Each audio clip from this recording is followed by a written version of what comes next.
যে সকল শিক্ষার্থীরা ভর্তি হতে চাও 29শে অগাস্ট ভর্তি পরীক্ষা, তার জন্য একটি প্রস্তুতি নিচ্ছ। অপরদিকে অনেকেই আছো জেনারেলে আবেদন করেছিলে, এই অবস্থায় চান্সও এসেছে। এখন তোমরা কি করবে এটা নিয়ে দুশ্চিন্তায় আছো। তোমাদের জন্য পরামর্শ হচ্ছে তোমরা ওই কলেজে নিশ্চয়ন করে ফেলো। কিন্তু এইখানে দুশ্চিন্তার বিষয় এটা না যে তোমার ভর্তি যদি ওখানে নিশ্চয়ন করো তাহলেই ভর্তি কনফার্ম হয়ে যাচ্ছে। একেবারে 100% কমপ্লিট হওয়ার জন্য কাগজের ডকুমেন্ট জমা দিতে হবে, আর এর জন্য তুমি যথেষ্ট সময় পাবে। এই ক্ষেত্রে তোমরা সেটা নিয়ে চিন্তা না করে ভর্তি পরীক্ষার জন্য প্রস্তুতি গ্রহণ করো।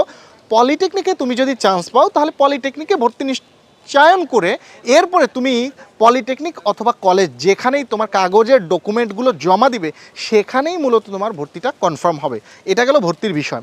দ্বিতীয়ত হচ্ছে এই যে 7 দিন, এই 7 দিনকে ভর্তি প্রস্তুতির জন্য অনেক বেশি গুরুত্ব দিয়ে কাজে লাগাতে হবে।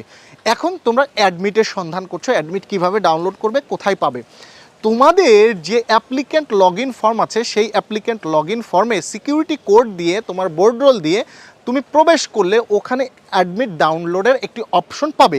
তোমরা যদি কম্পিউটার দোকান থেকে আবেদন করে থাকো তাহলে তাদের সহযোগিতায় অ্যাডমিটটা ডাউনলোড করে প্রিন্ট দিবে, আর যদি তুমি নিজেই ডাউনলোড করে প্রিন্ট দিতে পারো তাহলে সেটা করবে।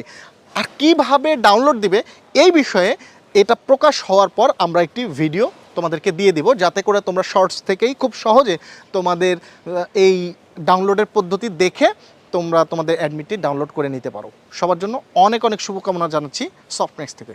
আল্লাহ হাফিজ।